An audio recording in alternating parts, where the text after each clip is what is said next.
자, 이어서 강의해 보도록 하겠습니다. 자, 세 번째, 요거는 이제 청원경찰 때문에 제가 준비한 내용이긴 하는데, 청원경찰이랑 뭐 내용이 대동소이해요. 대부분 사람들이 이제 청원경찰 혹은 그 외의 내용들, 뭐 공무직 뭐 이런 것들도 있긴 합니다만은, 뭐 어찌됐건 직무수행 계획서에 대한 내용, 요거는 이제 수행 계획에 대한 내용입니다. 자, 한번 볼게요. 직무를 해내기 위하여 세운 계획을 담은 서류 또는 그 내용을 말하고, 요거를 직무수행 계획서를 안 내는 경우에는 이력서를 내거나, 이력서는 쉽잖아. 그냥 쓰면 되니까. 그죠? 그리고 경력 기술서, 경력을 기술하는 거예요. 그래서 경력이 많은 사람들이 조금 유리하지, 이런 쪽은. 근데 어렵지 않습니다. 자, 면접의 활용, 그리고 직무에 대한 이해도가 평가된다. 이 업무에 지원하는 사람들은 어떤 그 업무를 하게 된다라고 하는 이해도, 그거에 대한 내용인 거예요. 자, 한번 보자면은 서술형과 개조식의 차이를 먼저 이해하셔야 돼요. 서술형과 뭐뭐에 대해서 서술해라가 있고, 뭐뭐에 대해서 개조식으로 써라 이러진 않아. 하지만 대부분 직무수행 계획서나 경력 기술서 같은 경우에는 개조식을 좀 많이 쓰는 게 좋아요. 개조식. 이제 차이점은 이런 거예요. 서술형은 우리나라 최대 명절 중 하나인 구정설이 2월 땡땡입니다. 따라서 뭐뭐뭐뭐뭐로 보입니다. 그래서 평일 대비 156%의 증가를 예측합니다. 또한 코로나19로 인한 뭐뭐뭐가 뭐뭐하기 때문에 행사 및 집단 민원인에 대해 뭐뭐할 예정입니다. 라고 길게 늘어뜨리는 것이 서술형이고, 그죠? 반대로 개조식이라고 하는 거는 뭐냐면 설 연휴 방문객이 156% 증가 예상 끝.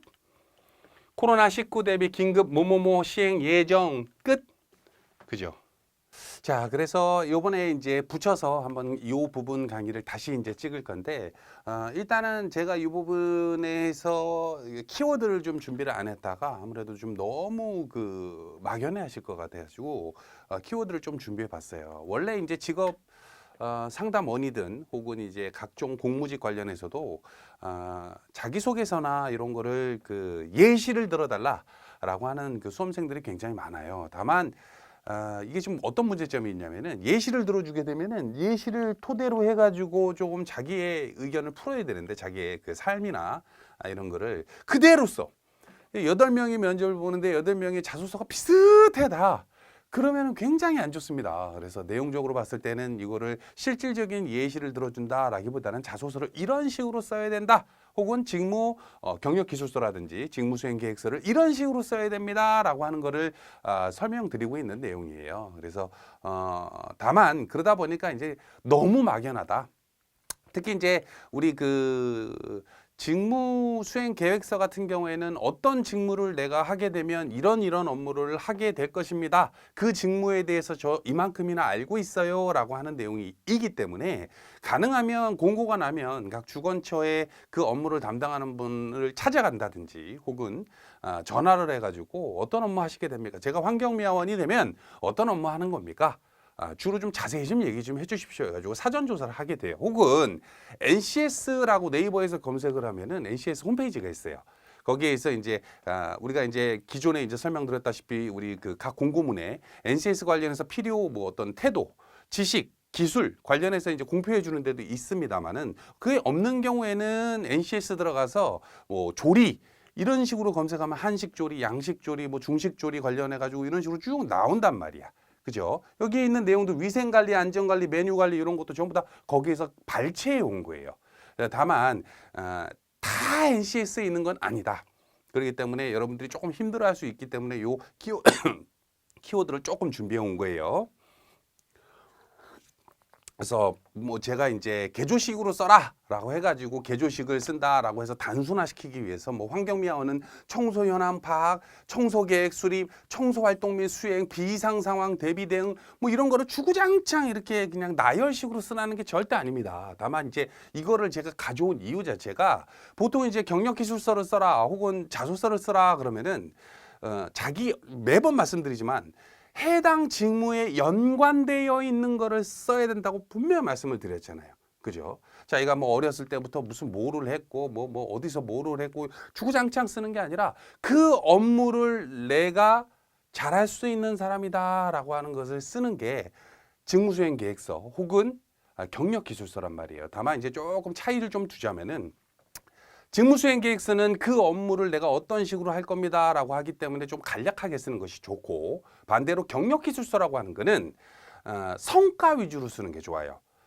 예를 들어서 이제 내가 어떤 프로젝트를 맡았는데 그게 성과가 좋은 게 있고 또 안 좋은 게 있지 않습니까? 대부분 이제 경력 기술서를 쓴다라고 했을 때 A4 용지 한 장 정도 분량 혹은 반 장 정도 분량으로 제출해야 되는 경우가 많을 거예요. 여기도 그렇죠? 그죠? 반장이죠, 반장.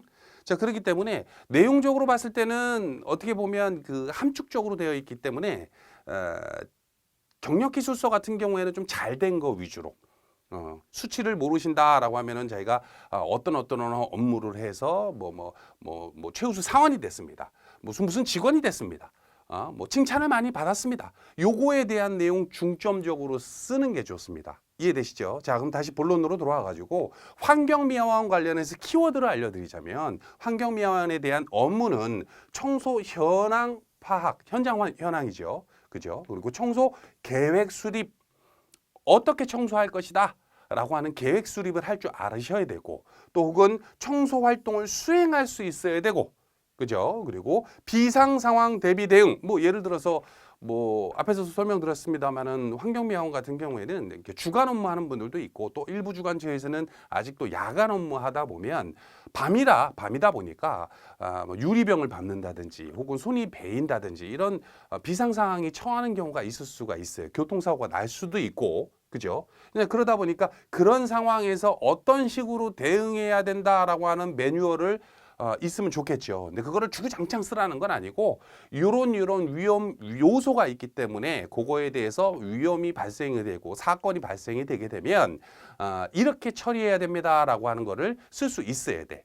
이해되시죠? 자, 그리고 청소 품질 검증, 청소 장비 운용, 청소 약품도 있죠. 약품 운용, 그리고 청소 활동 사후 관리까지, 이런 키워드에 대한 내용 중에서 적게는 3개, 많게는 뭐 거의 대부분의 다 내용을 이용하셔서 경력 기술서를 쓰셔라 라는 뜻입니다. 이해되시죠? 경력 기술서를 쓰라 그러면은 직업 상담원을 쓰는데 다양한 내가 사회 경험이 있으니까, 그것도 뭐 나쁜 말은 아닌데, 주구장창 뭐 이거랑 전혀 상관없는 무슨 뭐 조리라든지 혹은 환경미화원 관련된 내용을 쓴다? 그건 아니라는 거예요. 이해되시죠? 그리고 직업 상담원은 사이버 직업 상담, 직업 상담 일반, 그리고 직업 심리 검사, 취업 상담, 직업 적응 상담, 그리고 전직 지원 상담, 창업 상담, 뭐 여러 가지 블라블라가 있겠지. 그죠? 경비도 마찬가지고, 또 우리 조리원도 마찬가지입니다. 조리원 같은 경우에는 조리사 혹은 뭐 조리 실무사 관련해서 업무가 좀 비슷해. 그죠? 위생관리, 안전관리, 메뉴관리, 조리 실무. 조리 실무는 그럼 뭐 조리사는 안 하고 조리 실무사만 하나? 아니잖아. 그죠? 그리고 업무 관리, 식자재 관리, 뭐 재료 관리가 되겠죠. 주방 정리 및 청소 관련된 내용을 내가 알고 있다. 거기 이제 들어가게 되면, 조리원으로 들어가게 되면, 조리사로 들어가게 되면 이런 업무하는 걸 내가 알고 있다라고 하는 것이 계획서고, 과거에 내가 그런 업무를 했었다라고 하는 게 뭐예요? 경력 기술서예요. 이해되시죠? 자, 그리고 그 내용 관련해서 제가 이제 앞부분에서 개조식을 강조하다 보니까 가끔 가다가 이제 그러면 이 키워드를 다 나열합니까? 그거 아니라는 소리야. 몇 번 얘기 드리지만 이 키워드를 활용하셔서 쓰셔라. 다만 너무 장황하지 않게, 사족 달지 말고 일목요연하게 쓰시고, 다시 한번 강조드립니다. 경력 기술서는 뭐가 중점돼야 된다 그랬어? 잘된 거, 실적 좋은 거, 칭찬 받은 거, 상장 받은 거 위주로 쓰시면 좋습니다. 그리고 딱 실무자가 봤을 때 경력이 한 10년 정도 되면, 혹은 경력이 한 5년 정도 되면 대략적으로 어떤 것이 실무자들이 쓸만한 키워드가 여기 말고도 또 있겠지. 그죠? 그런 거를 활용하셔서 쓰시라는 소리예요. 자, 됐죠? 다시 한번 강조드립니다만은 우리가 자소서 강의를 한다라고 했을 때 제일 많이 들어오는 질문이, 제가 첨삭을 안 한다고 말씀을 드렸는데도 불구하고 저는 이런 상황인데 이렇게 쓰면 될까요? 혹은 두 번째로 많이 나오는 질문이, 제가 뭐 한글에서 무슨 채를 쓰는데, 무슨 뭐 오이 샘물채를 쓰는데, 무슨 채를 쓰는데 이 채는 괜찮을까요? 그건 상관은 없어. 다만 이제 아무래도 이제 공직에 이제 응시하는 공무직 관련된 내용이기 때문에 좀 너무 튀는 채만 아니면 된다. 또 그리고 여기 있는 키워드를 활용하시되 이 키워드 이외에 아는 것들이 있으면은 넣으시면 좋다. 이런 의미인 거예요. 그죠? 아까 처음에 그 원 강의 어제 찍었었는데 어제 그 강의에서 이제 키워드를 안 넣을까 하다가 뭐 키워드를 안 넣으면 너무 힘들어 하실까 봐 대략적으로 이런 키워드를 쓰시면서 사용하시면 좋다라고 하는 걸 예시형으로 들어준 겁니다. 자, 됐죠? 자, 다음 넘어갑니다. 자, 직무수행계획서 작성법. 뭐 민원인 대처. 요것도 좀 그래 해봅시다. 자, 일반적으로 그래요. 직업 상담원 때문에 하는 거야. 직업 상담원 때문에. 일반적으로 우리 그 일반 공무원분들이 그 공무직분들이 그 민원인을 직접 대하는 경우가 이렇게 많지는 않지. 근데 이제 진상들도 오긴 오죠. 그죠? 막상 이제 지금 현재 근무하고 있는 분들 같은 경우에는 그렇게 있을 거야. 그죠? 이제 한번 보자면은, 자, 대부분 민원인을 우리가 대처할 때 민원인은 시민이고, 그러니까 우리가 보통 일반적으로 그냥 내가 어디 사는데 우리 아파트 옆동에 옆에 사는 그 아파트 주민이 시끄러워 막 싸움 나고 막 네가 잘났니 내가 누군지 알아 막 이렇게 하는 게 아니라 민원인은 우리가 친절해야 된다고 얘기하잖아요. 응? 그지? 왜 친절해야 될까? 민원인한테 왜 친절해야 돼? 상대방은 나한테 막 욕하고 막 폭언폭설하고 막 누굴 죽이니 살리니 시장 나와 막 이러고 내가 누굴 뽑았는데 막 이러고 막 그러고 있는데 여러분들은 왜 친절해야 돼? 그죠? 자, 일단은 첫 번째 봅시다. MOM, MOT Moment of True, 결정의 순간, 진실의 순간. 민원인이 조직과 접촉하는 접점을 말해요. 대부분이 이제 우리가 이제 동사무소 혹은 이제 가가지고 등본을 뗐어. 굉장히 뭐 순서법 뽑고 막 굉장히 오래 걸려가지고 뭐를 뽑았어. 혹은 뭐 어떤 업무 처리를 했어. 집에 가가지고 내가 등본 달라 그랬으니까 탁 가가지고 갔어. 집에서 탁 서류를 열어가지고 어렵게 이제 막 발걸음을 해가지고 탁 했더니 등본이 아니야. 초본이네. 막 머리가 끝까지 막 화가 나가지고 막 뛰쳐가가지고 동장 나오라 그래. 동장. 누구 나오라 그래 막 난리를 친다고. 그죠? 근데 그때 가가지고 왜 이렇게 여기가 그런 곳이 아니면 막 이렇게 하면 어떻게 되는지 알아? 불난 데다가 휘발유 붓는 거야. 난리가 나요. 난리 상난리가 나. 그렇게 하면 안 되죠. 그렇다고 해서 막 비굴거리게 선생님 무서워요. 선생님 막 이런 게 아니라 이 사람이 단단히 화날 일이 있었구나. 선생님 무슨 큰일이 났나 봅니다. 제가 도와드리겠습니다. 뭐 무슨 일이 있으신지요? 라고 정중하게 비굴할 필요는 없어. 근데 그런 모습을 보여주면 화를 더 내긴 내.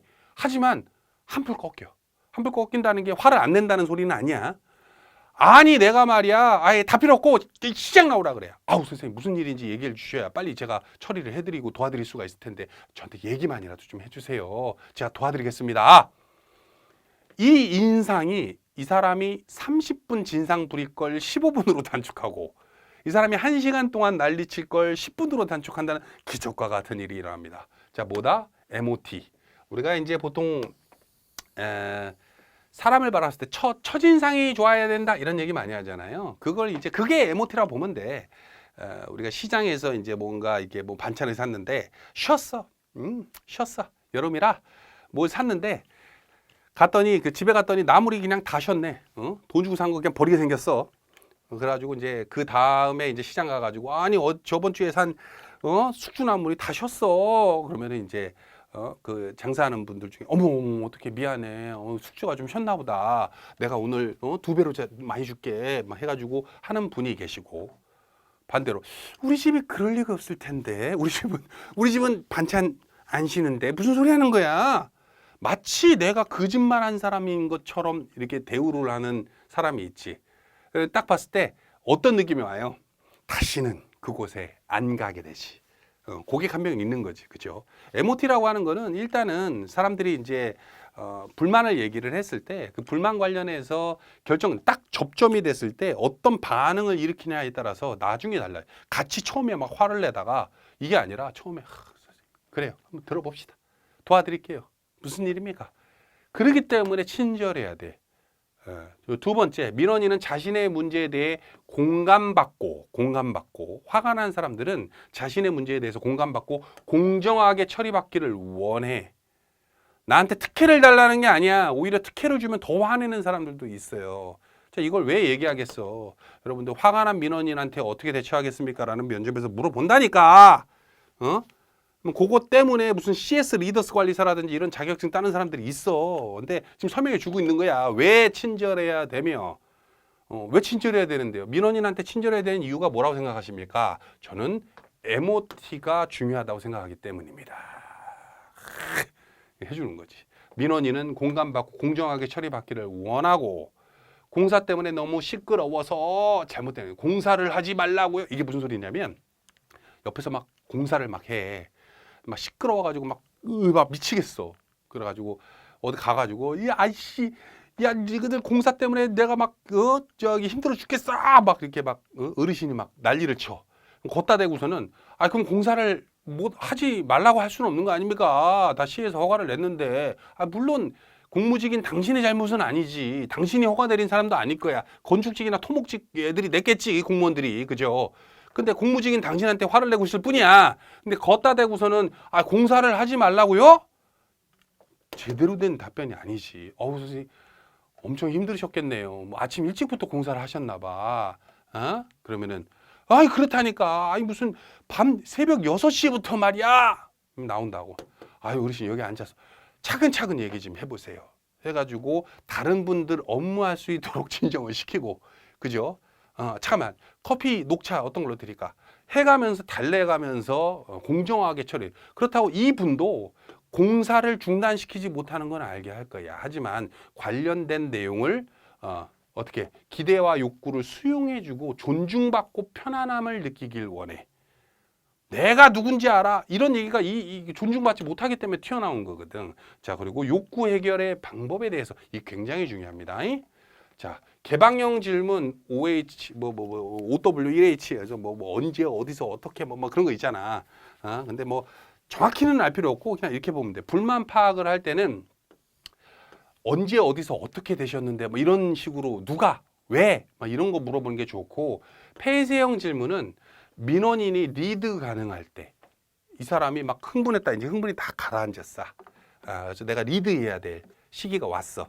그랬을 때 어떻게 뭐 어르신이 원하는 게 요건 거죠.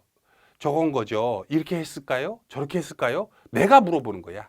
그럼 이 사람은 네 아니오만 대답하면 되게끔.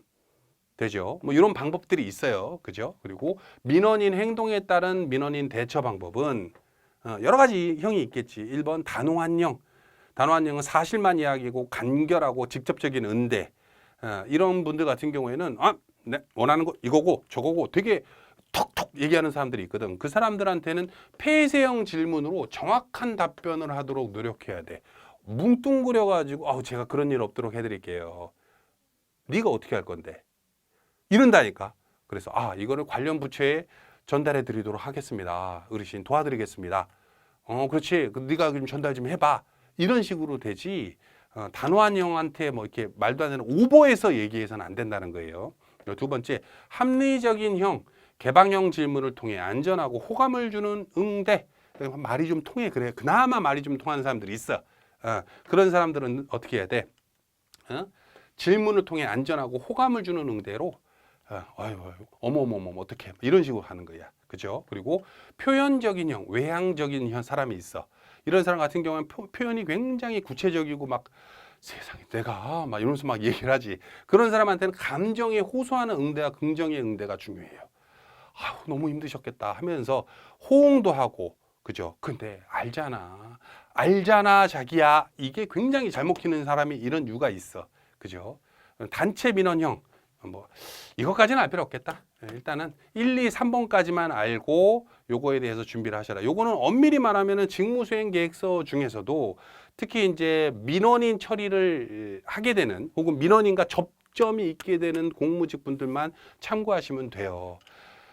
그 환경미화원들이 뭐 안타까운 얘기지만 예전에 우리가 올림픽이었나 아시안 게임이었나 그때부터 아마 새벽 업무를 하시게 된 것 같아요. 그전에는 낮에 업무를 하다가 근데 요즘에도 이제 일부 지역을 제외하고는 새벽 업무를 하신다고 하더라고. 물론 이제 서울 시내 같은 경우에는 이제 주차 혹은 이제 교통난 때문에 그렇기도 하고 또 이제 도시 미관상이라는 이유 하나만으로 환경미화원들이 이제 안전해서 좀 위험하긴 하지. 근데 실질적으로 환경미화원들이 받는 서름들은 굉장히 있지. 근데 예를 들어서 자기의 업무를 새벽에 하고 있을 뿐인데 일을 하다 보면 시끄러울 수도 있고 일을 하다 보면 쓰레기 무거워 죽겠는데 이거를 이렇게 놔둘 수가 있냐고 막 집어던지기도 하고 하다 보면 막 시끄럽다고 뛰쳐나가서 막 난리를 치는 사람들이 있어.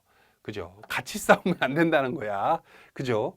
요거에 대한 거를 이거 엄밀히 말하면 요게 글쎄요. 직무수행 계획서에도 이런 내용들이 이제 실무자 입장에서 들어가는 것도 좋지만 더 좋은 점은 뭐냐면은 면접에서 이런 물어볼 만한 내용들이 있기 때문에 좀 다잡아 드리는 거예요. 자, 됐죠? 자, 민원인 대처 결과. 그래. 자, 왜 봅시다. 요거 설명하려고 이렇게 길게 설명한 거야. 자, 민원인 대처 절차라고 하는 건 뭐냐면 대부분 이제 민원인을 이제 MOT 적용해가지고 굉장히 친절하게 잘 처리를 했어. 그리고 이제 이 첫인사에서 MOT가 됐겠지. 그리고 민원인에 대한 니즈 파악, 어르신 어떤 니즈가 이제 뭐 때문에 그러는지, 얘가 원하는 건 뭔지 그 등 그걸 이제 파악을 잘 된 것 같아. 잘 적어놨어. 첫 번째 두 번째 세 번째 이런 거가 필요하시구나. 그다음에 문제 해결 방법이 유관 부서를 모색해야 돼. 왜냐면 공무직 본인들 스스로가 뭘 할 수가 없어. 응?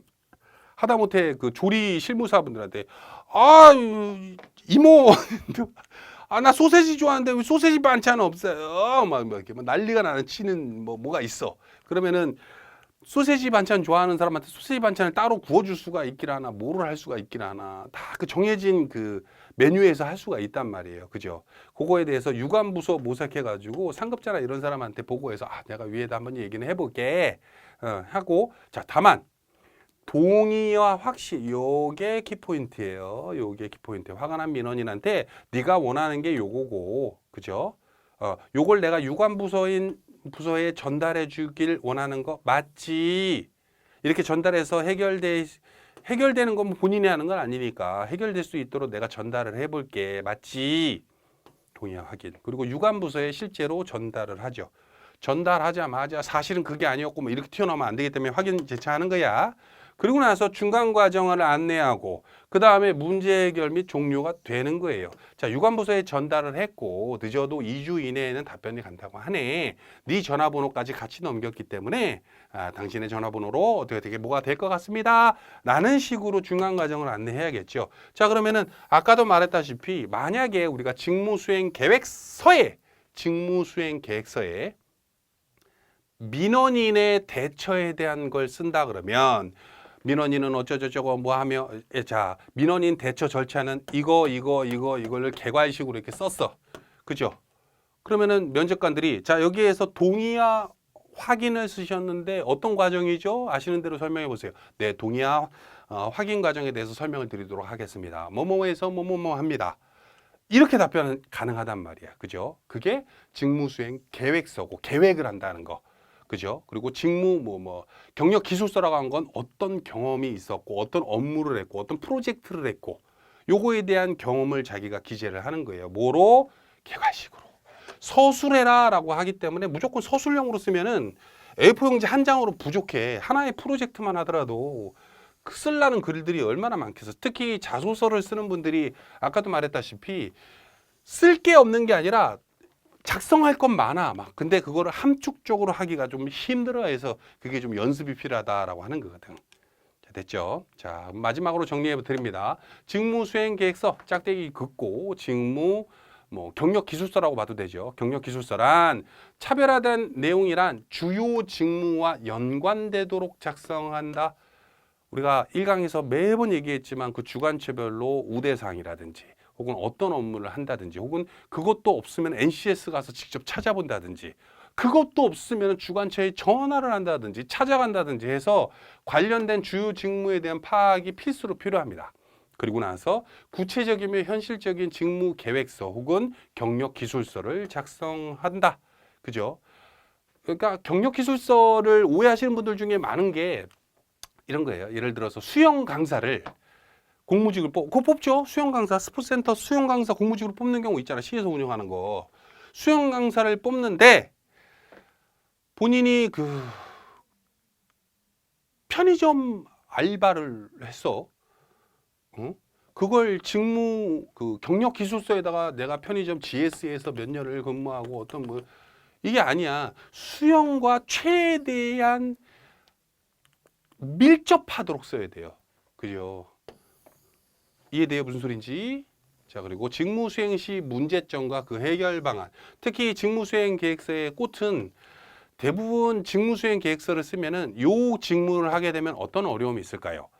그죠?